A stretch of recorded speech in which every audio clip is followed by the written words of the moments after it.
I'm Kim Inslee. Thanks for joining us for Navigating Life Transitions, a podcast where we bring together advisors who are experienced in financial life planning to talk about ways to navigate life's biggest changes, challenges, opportunities, and decisions. From growing a family to empty nesting, from earning job promotions to planning for retirement, we discuss these pivotal moments that could benefit from the guidance a financial advisory team can provide. Today, we're talking about what you need to consider when your financial advisor retires. A 2024 article in Investment News stated that over a third of United States financial advisors plan to retire within the next 10 years.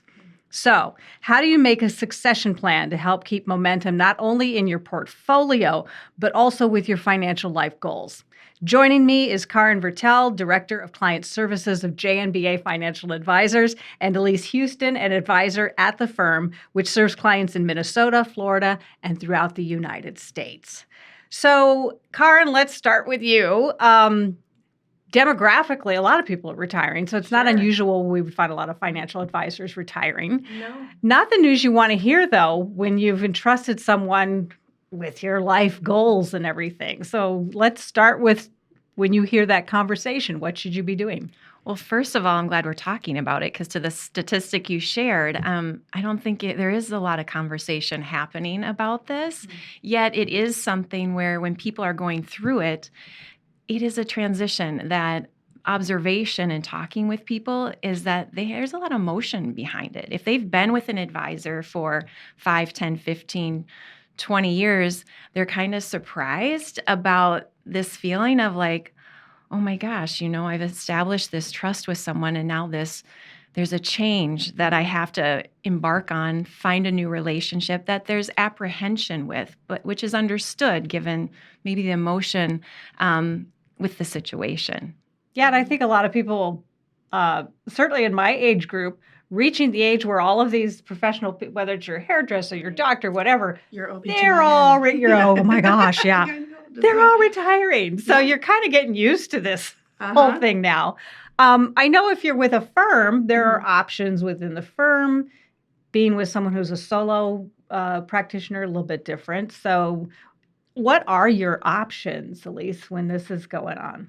Yeah, so it really kind of depends on the makeup of where the advisor is that you have been working with. Are they working with an RIA like JNBA, where we are multi-generational? We have, 10 plus advisors on staff.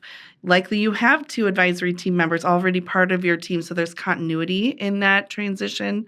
Or are you with an advisor who they are on their own? Maybe it's them and a couple of team members, so it's not as obvious what that succession plan might be. And frankly, they talk a lot in our industry when we go to conferences about just the lack of succession planning that often has occurred for these individuals who are going to be retiring. Or if they're maybe at a larger institution or broker, there's similar options, I guess, where there's other advisors within their network. So maybe you're just getting rehomed to another advisor that still works under the umbrella of that firm. They likely did not engage with you prior, but then that way you don't have to transfer your accounts. They're staying there, but it's a new person that's getting introduced to the relationship. Well, and it brings up, maybe your person's retiring or maybe you're just looking for the first time. Sure. It's kind of the same questions that come up in terms of what are you looking for? What are the roles? Yeah. Can you explain that a little bit, Karin? No, if you're going through this transition or looking, I think the first step is really important to assess what you need today. If you have been working with an advisor before, maybe you started working with them early in your career. And maybe it was at that point in your life, it's like save, and get help with managing the assets.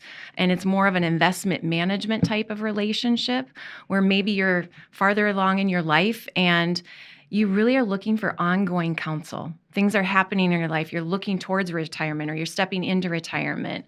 And you want more of a holistic approach. You want someone to consult with on everything that has a financial tether. So, whether you're just starting out or, again, your advisor's retiring, what do you really need today? I think that's a really good place to start and self-reflect. And people are often confused about what the financial structure is, paying your advisor. There's different ways to do that. There are. If you're going out and searching for an advisor, paying, we always encourage people, ask someone, how will you make money if I work with you? That's a very fair question, right, to ask. And in our industry, there's two main buckets, if you will. There's a fee-only advisor where the client is only paying the advisor. So it's transparent fees. You know how you're being compensated. Again, it's only coming from you, the client. And then something that's called fee-based, which there could be other fees that are shared with the advisor based off of fees you're paying. Maybe it's a product or a commission. So from a payment perspective, there's those two buckets. And then, of course, advisors have different business models. They could be paying based off of an annual minimum, assets under management, hourly fee, project, etc. The other thing I'd say, too, that's important when you're looking, one of the unique things about a financial advisory relationship is it is really at the core a relationship and a lot of trust that you are establishing. There's not, it's not like when you're engaging with even an insurance professional where you can look at the policy you're buying and if I pay this premium, this is what I'm getting. When you're engaging with an advisor, they are advising on a lot of areas of your life, but life is fluid. Tax laws, estate laws, your goals, transitions that you're going through, it's all fluid. So the relationship is going to ebb and flow over time, but finding someone that you feel comfortable with, that you can trust, that ideally all members of your family and relationship, the couple, connect with and feel like they can trust becomes really important. So one of the things I often encourage too is really considering when you engaged with that potential advisor, what were the types of questions they asked you? Mm-hmm. Do you feel like they were presenting to you a lot, and do they know you? Do you feel like they know you now enough? Were they curious about you enough that you feel confident that the experience you're going to have is about you, helping you live out your goals? It aligns with your values, that there is a foundation of trust that can be built there. And I do think that's something that I know we work really hard to develop early in new relationships with families, couples, individuals, is really starting with us gathering as much information as we can to not only understand that potential new client themselves, but to also help them kind of think about, gosh, what is it that I really need at this point in time? Mm-hmm. As Karen mentioned, maybe things have changed. Maybe the reason why you sought out an advisor the first time is completely different than what you feel like you need now. So really reflecting onto the type of engagement that you want to embark on, and then also thinking through going forward, what's going to provide me the most peace of mind, my family the most peace of mind, and is this a relationship that I can lean on and trust? Well, you bring up many good points there. One is that as your life situation changes, someone's style may not fit that anymore because some people, you can get set in your ways of how you like to do things with people. Mm-hmm. And so maybe your advisor is no longer aligned with you. Or maybe they're retiring and you get assigned a new, because I imagine that happens a lot, right? Yeah. Someone's retiring in a firm and here's your new person. Yeah.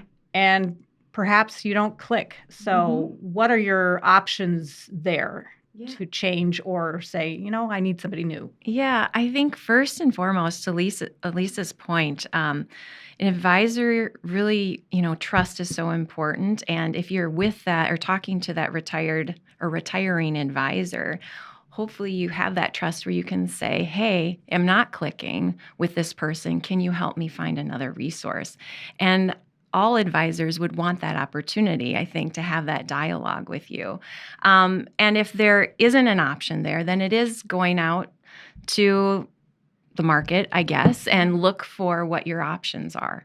And back to, besides how is an advisor being paid, going off of what Elise said too, the kinds of service that you're looking for, ask yourself if you want a fiduciary as an advisor or understand what the difference is with a suitability standard. So when you say a fiduciary, what does that mean? A fiduciary is someone that is looking out for your best interest, and they must act in their best in your best interest under the law. Suitability is when they're making recommendations. It's suitable or acceptable to your life situation. So it's not necessarily just in your best interest. Oh, that's confusing because I want everyone to operate in my best interest. Fair enough. Yeah. So, okay. And then it also brings up there's an inertia, right? Where you're like, well, it's too hard to change. There's too much work involved. Sure. So what is the work involved when you are changing advisors? How does that, what are the mechanics of that? Yeah, I would say, obviously there's a little bit of the administrative component first and foremost. So if you decide to change advisors to a different firm, maybe they're working with a different custodian, there will likely need to be, some new paperwork signed, accounts transferred. Luckily, in the technology world that we're in these days, that can be much less painful than it maybe once was. Likely, the biggest ask in that experience is just gathering current statements for your new advisor and getting to that, those statements to them either electronically or printing them so they can scan, but having a good understanding of, what accounts do you have right now? How are they titled? What are the holdings so that we can set up like titled accounts to receive those assets in? But really, that's where the rediscovery process for you occurs. I think sometimes, that's maybe where that inertia becomes an issue because, again, if your advisor's retiring, likely it's not your choice that you're leaving that relationship with them. Hopefully, you've really enjoyed that relationship. You've already established goals with them. You have a relationship. So there's a little bit of that reluctancy of just, gosh, we have to do this again with someone else. The thing that I'll say, though, is it is, even with the clients we've worked with for years, JNBA has been around for over 45 years now, clients who've been with us for decades, there is still a rediscovery of goals every couple of years because we as individuals change. Things that maybe I told my financial advisor 5, 10, 15 years ago about what I wanted is likely very different now. And so it is a chance to almost reset again with your advisor, with this new professional to say, okay, what has changed? And do we want to do things differently? And you almost get this opportunity for just a fresh restart, or even ask yourself, what about that relationship did I value so much? And how do I replicate it in the next one? And what maybe did myself or my spouse or my kids maybe feel like they weren't going to be able to get from this last advisory relationship that we can seek out in a new relationship? So it does come with a lot of opportunity. Of course, there's going to be a component of getting familiar with someone and data gathering and all those things. But I do believe, we at least at JNBA work hard to make it as painless as possible. We hope to prioritize items, gather things over the course of the year based on kind of need of conversation, goals, those sorts of things, so that way you don't feel like, gosh, it's like you're going to a mortgage signing and you feel like you had to bring your whole life and sit there for 3 hours signing things. Right. That's not the goal. And so I would say, again, just really thinking about how this does create a unique opportunity for you and your family to reflect on, what really do you want at this next professional engagement? And I'm the world's biggest weenie, right? I know I don't put myself first a lot, and I often don't get this specific with you guys, but I presume that you will do conversations with people who are not part of your firm at this point. They're coming to you and they're like, we're looking for a financial advisor, just want to sit and talk with you. Is that absolutely that should be expected? Yes. Everybody should do that, right? Yes. Go and explore. And part of this world, if you're going through this transition, go do your research. And what I mentioned earlier about how the financial services has changed, and go talk to people. Ask your trusted professionals in your life too, maybe for some referrals of who they would suggest you talk to, and trusted colleagues, friends, or family, and talk to people that you have found maybe doing your own research. So if you've self-reflected on what's important to you at this point in your life, and you've done that research, when you go and talk to people, you'll be on a much more solid footing to have a good conversation to understand what could be best for you today. So, Yeah, and there's a lot of professional resources out there too. If you're trying to search through in my area, what's again another list of, advisors maybe I could consider engaging with. I know we often hear from people they look on publications like Barron's, or maybe they do a fee-only advisor search to see again if they're wanting to have that fiduciary component. They're worried about commissions and want to search for a fee-only advisor.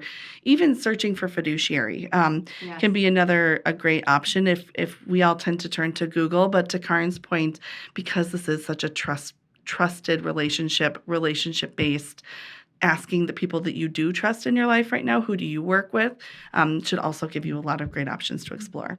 I have to think that some people too, if their person is retiring and they're just, you know what, I'm just going to do it on my own because I know everything now, right? Everyone thinks they know more than they do.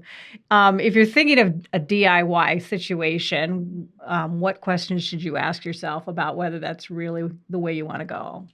That's a good question. Elise, do you want to? Yeah. How do you nice answer that? deflection there, I know. Karin. Yeah, I would say, honestly, first and foremost, what I was kind of alluding to earlier, life is a series of transitions. The goals that you have today are very likely going to change, but whether you want them to or not, life happens. And so even things that you don't think necessarily will impact you, be it policy changes, tax law changes, those things inevitably do happen and have an impact on your financial plan. So I guess asking yourself the question at this stage of life with how you want to be living your life. Let's say you yourself were approaching retirement or that third act of your career and stage of life. Is this how you want to spend your time? Is monitoring your assets, rebalancing your investment accounts, thinking through tax opportunities and insurance, really trying to think through, do I have this? Is that how you want to spend your time at this stage? Another thing I would say is just, piggybacking on that, thinking about, do you find benefit in being able to consult with a trusted partner? Mm-hmm. That is what oftentimes a financial professional can provide you. They're a sounding board. They're a trusted partner to help stimulate ideas. Hopefully, they're helping you proactively plan for all the potential changes that might be coming your way. And how valuable is that not only for you, but your family members? And then lastly, I'd just say too, who is there for your family if something was to happen to you? You may personally feel like, I could do this now. I've learned a lot. Maybe you enjoy reading about finance now. Maybe it's actually a hobby and now you're retired and you're excited about managing money on your own. But thinking about maybe a spouse or family members or other loved ones, do they have resources themselves that they could turn to if something happened to you? And is having an advisor engaged in some way in that relationship beneficial to the entire family unit and having that continuity should something happen? And I'd also add or emphasize to what you said, do you really want to do this? Is this something, like you said, at this point in your life, do you get joy out of doing it? So I think that's an important thing to assess. I'm going to make you all recap here. So as we conclude, what would be your top things, each of you, that people should be thinking about? Sure.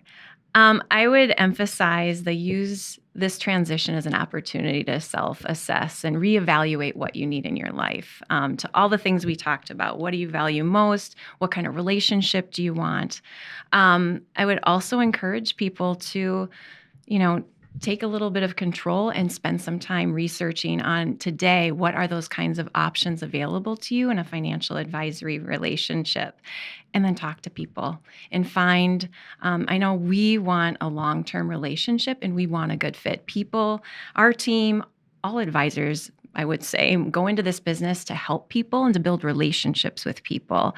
And they want that mutual fit. So the only way that you can really find that is if you talk to some professionals. Mm-hmm. Yeah, I agree. I think the one point that sticks out the most to me too is to find the opportunity in this. I think that the fear is that you've worked so hard to build this plan and now nobody's there. The person who helped you build it's not there to help you execute it.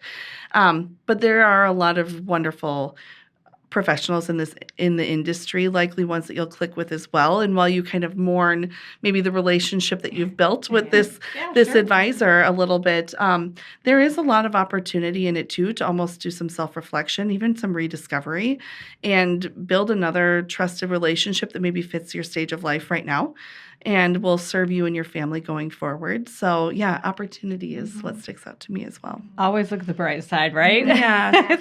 Thank you, Karen and Elise, for the great discussion. And thank you all for listening. And we do hope that you will listen to our other Navigating Life Transitions podcasts. You can get the full list available, all the episodes online at jnba.com. Just click on the Insights tab and you'll find the podcast page there. If you would like to learn more about how JNBA can help you with your financial life goals, just give them a call. The number is 952-844-0995. Or you can use the contact form on jnba.com to schedule a complimentary, no-obligation call with their experienced multi-generational team.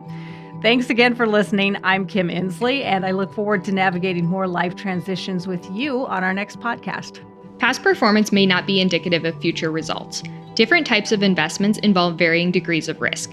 Therefore, it should not be assumed that future performance of any specific investment or investment strategy, including the investments and/or investment strategies recommended and/or undertaken by JNBA Financial Advisors, LLC, henceforth JNBA, or any non-investment related content will be profitable, equal any corresponding indicated historical performance levels, be suitable for your portfolio or individual situation, or prove successful.